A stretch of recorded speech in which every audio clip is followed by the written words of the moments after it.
everybody, welcome back to another video. In our today's video, we are starting with another lesson. This one is a prose from the Hornbill class 11, and this is we are not afraid to die if we are all together, if we can all be together. This is written by two explorers, which are sea explorers, Gordon Cook and Alan East. Basically, this is their biographical account. Okay, not a biographical account, but this is a real life incident of their story. All right. Okay, now we are going to start with it. Okay, चलो शुरू करते हैं.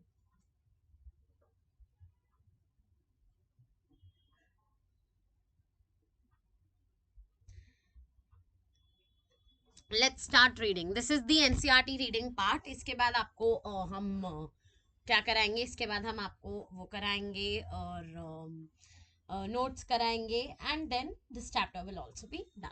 Okay, next part में. ठीक है, चलो let's get started.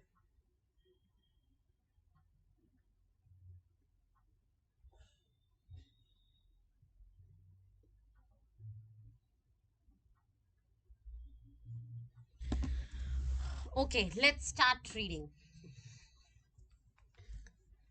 Okay.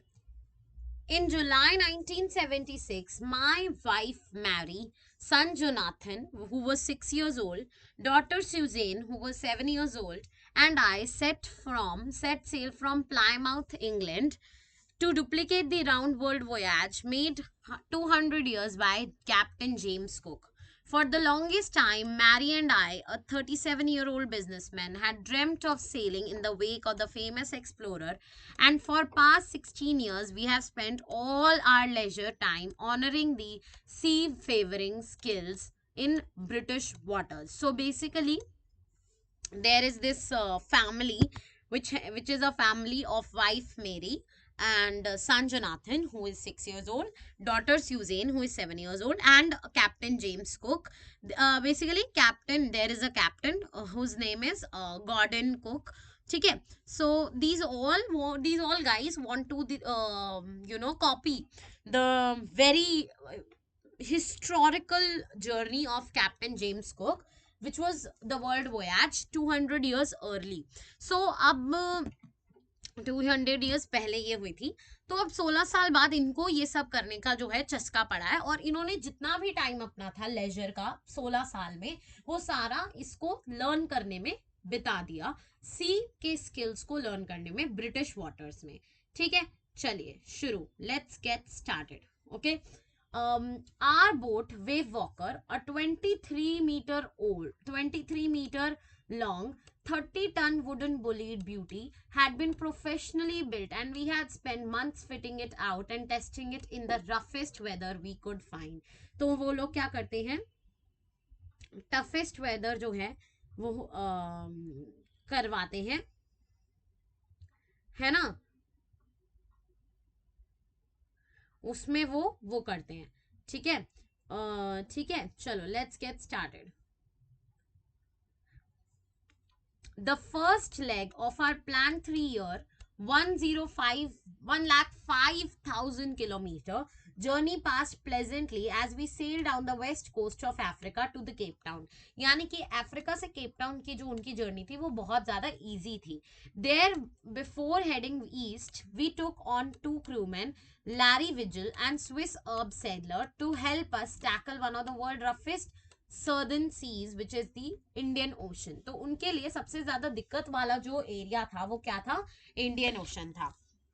ठीक है, इंडियन ओशन उनका जो है वो सबसे ज्यादा रफेस्ट वाला पार्ट था. On our second day out of Cape Town, we began to encounter strong gales. For the next few weeks, they blew continuously and continuously. Gales did not worry me, but the size of waves were alarming. जो size थी वो waves की वो बहुत ज़्यादा alarming थी. ठीक है, ठीक है, बहुत ज़्यादा जो waves की जो size थी वो बहुत ज़्यादा अलार्मिंग थी उनके लिए. December 25 जो था वो उनके लिए क्या था, 35 December 25 found us 35,000 kilometer 3,500 kilometer east of Cape Town. Despite atrocious weather, we had wonderful holiday complete with a Christmas tree. New Year's Day saw no improvement in the weather, but we reasoned that it had to change soon. And what it did was for the worse. So basically ये लोग जा रहे थे. अब मैं आपको starting से बताती हूँ एक बार ढंग से. हुआ क्या, इन्होंने अपनी जर्नी जो है शुरू करी. अब ये जर्नी जो है अफ्रीका टू केप टाउन जो थी वो बहुत इजी, सिंपल, स्मूथ थी. इन्होंने अपना अच्छे से 1,50,000 किलोमीटर अच्छे से जो है कर लिए कवर. लेकिन जब ये आए southern part of the Indian ocean में, तब इनको बहुत ही ज्यादा दिक्कत होनी शुरू हो गई.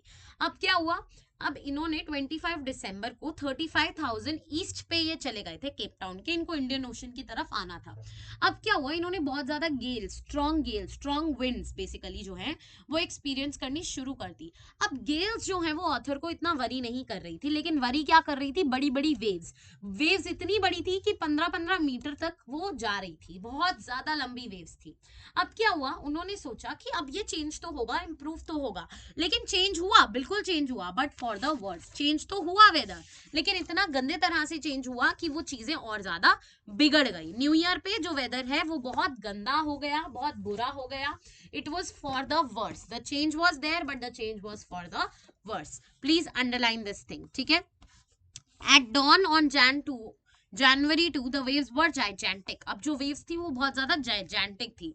वो क्या हुआ, वो सेल कर रहे थे, है ना. We were sailing on only a small storm jib and we were still making 8 knots.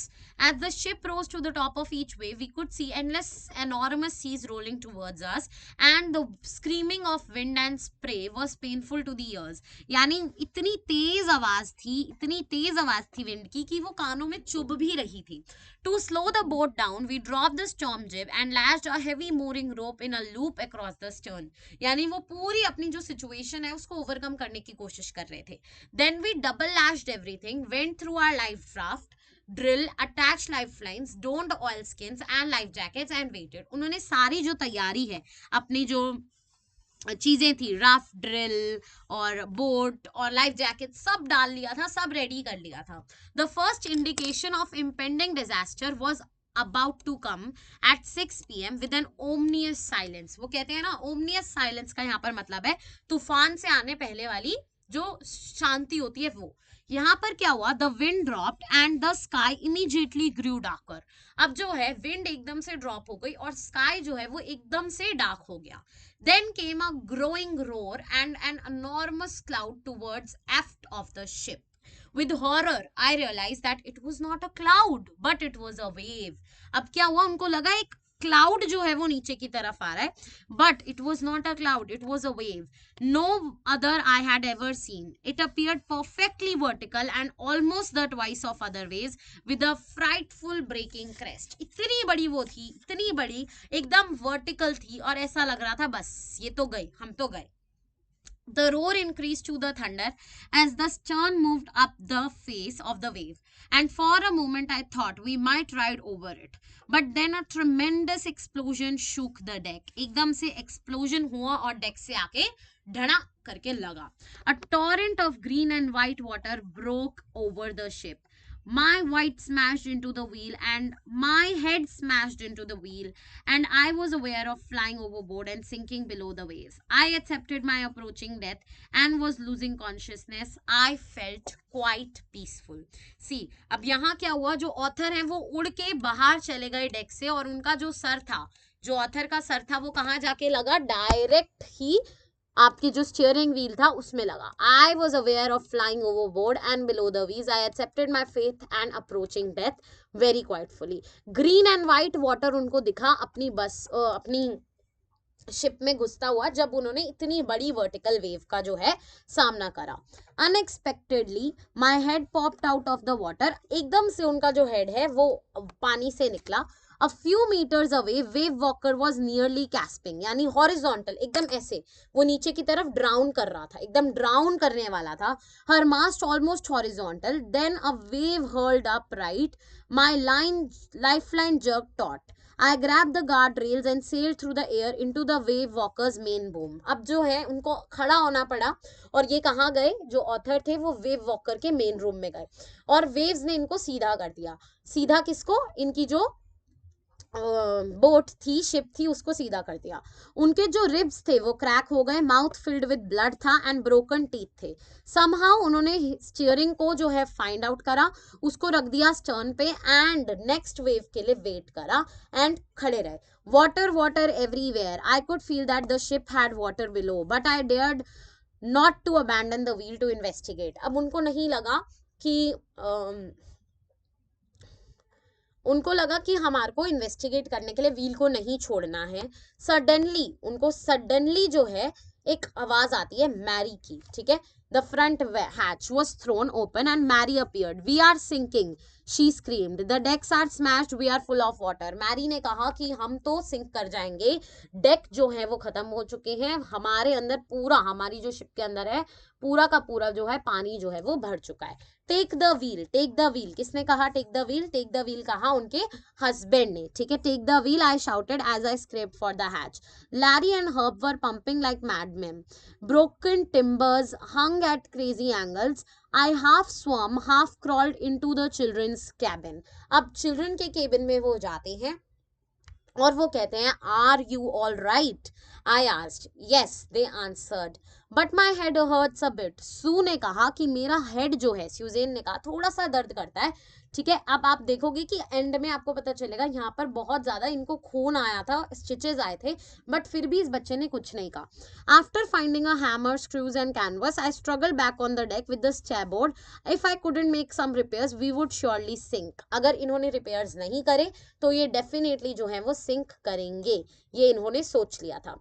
Somehow I managed to stretch the canvas and secure the waterproof hatch covers across the gaping holes. Some water continued to stream below, but most of it was now being deflected over the side.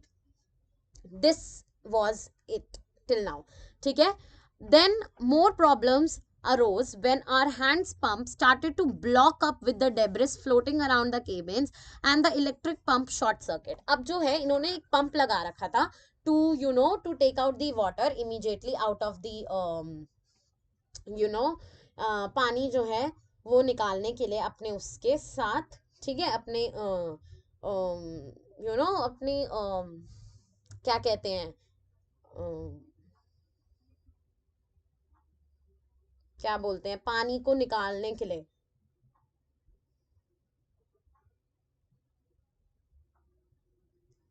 ठीक है, तो पानी को निकालने के लिए। But हुआ क्या, किस्मत से वो भी शॉर्ट सर्किट हो गया, ठीक है। The water level rose threateningly. Back on the deck I found that our 2 spare hand pumps had been wrenched overboard along with the forestay sail, the jib and the digines and the main anchor.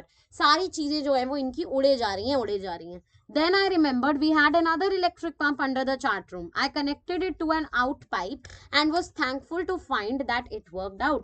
तो इनका जो second वाला जो pump था ना, वो जो है क्या बोलते हैं, वो इनका वर्क कर गया। उनको था कि ये वाला प्लीज वर्क कर जाए, तो उनको बस यही था कि वर्क कर जाए, तो बस ठीक है, वो लेके आते हैं।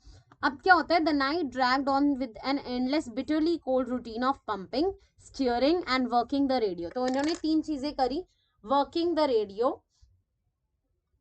पंपिंग एंड द, क्या करते हैं, ठीक है, पंपिंग करा, पानी को बाहर निकाला, स्टीयरिंग को मैनेज करा और क्या करा, रेडियो को भी मैनेज करा। We were getting no replies to our mayday calls. Mayday calls होती हैं बच्चे इमरजेंसी कॉल्स, जो मिलाई जाती हैं जब आप किसी एडवेंचर पे जा रहे हो, which was not surprising in this remote corner of the world. तो बेसिकली 1976 की ये बात है, तो उनको कोई भी मेडे कॉल्स का जो है रिप्लाई नहीं मिल रहा था, क्योंकि वो एक remote corner of the world में थे, जहाँ पर बहुत ही टफ है इतने इजीली एक मेडे कॉल का जो है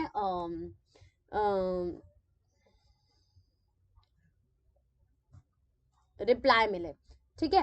तो बहुत दिक्कत थी। अब क्या हुआ, Sue's head had swollen alarmingly.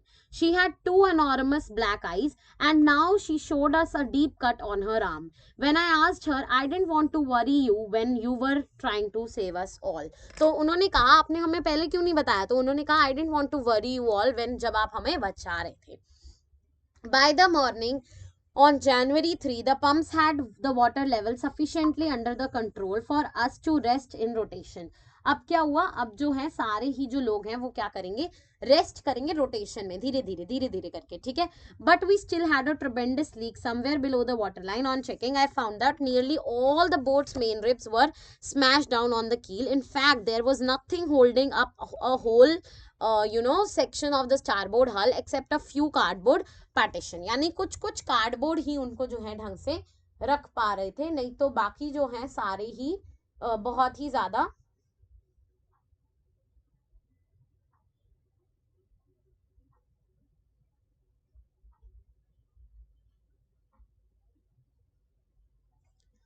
जो है परेशान कर रहे थे, ठीक है. अब we had survive for 15 hours since the wave hit, but Wave Walker wouldn't hold together long enough for us to reach Australia. अब उनकी जो जर्नी थी वो पूरे वर्ल्ड की थी, तो उनको केप टाउन ऑस्ट्रेलिया ये सब कवर करके जाना था. लेकिन अब जो है उनको क्या करना पड़ा, अपनी जो जर्नी है उसको रोकना पड़ेगा, क्योंकि वेव वॉकर इतनी दूर तो डेफिनेटली नहीं जा पाएगी. I checked out our charts. I is the author. उन्होंने चेक करे and there were small islands in 100 kilometres of the east. तो उनको क्या दिखे, दो स्मॉल आइलैंड्स दिखे. One of them was Isle Amsterdam, was a French scientific base. Our only hope was to reach pinpricks in the vast ocean, but unless the winds and seas abated, so we could horse, our chances would slim indeed. The great wave had pulled our auxiliary engine out of action. तो इनका जो auxiliary engine था वो भी काम नहीं कर रहा था. अब ये जो है ये चीजें यहाँ से बहुत ज्यादा बिगड़ने वाली थी, ये ऑथर को पता था, लेकिन ये उनका लास्ट होप था. कहाँ जाने का, आइल एम्स्टरडैम जाने का, ये उनका लास्ट होप था. देखते हैं अब वो पहुंचेंगे या नहीं अगली वीडियो में. सब्सक्राइब कर लो, अगली वीडियो भी एनसीईआरटी रीडिंग होने वाली है. See you guys in the next one, bye bye.